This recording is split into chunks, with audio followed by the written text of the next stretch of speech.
jadeeco ayaa magaalada ku jirta, waalidiinta qaarkoodna daawo laguma karo. Fariintan waxay ku socotaa Soomaali oo idil, weliba reer Nairobi. Jadeecadu waa cudur halis ah oo dilaa ah. Waa cudur ka dhasha jeermiska viruska. Waxaa looga hortagaa tallaal. Maadaama carruur badan aysan tallaal haysan, waxay u nugul yihiin jadeecada mar walba oo ay dillaacdo. Sida awgeed, jadeecada waxaa badanaa kusoo hoos dhuunta cudurro kale oo khatar ah, kuwaas oo ka faa'iideysta difaacyada jirka oo keenay viruska. Cudurradaas waxaa ka mid ah caabuqa sambabada, caabuqa dhagaha, caabuqa caloosha iyo caabuqa maskaxda ku dhaca sida qorgooyaha oo kale. Caabuqyadan waxay keeni karaan indho-beelis iyo dhaga la'aan.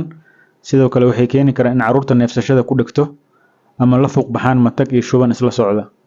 Caabuqyadan waa in daawo loo qaataa si loo xakameeyo, laakiin nasiib xumo, waalidiin badan way ka dhaga adeegaan talooyinka dhakhaatiirta iyagoo aaminsan in jadeecadu daawo la tusin, taasoo keeni karto in ilmihii u dhintaan cudurkan ama u naafoobaan.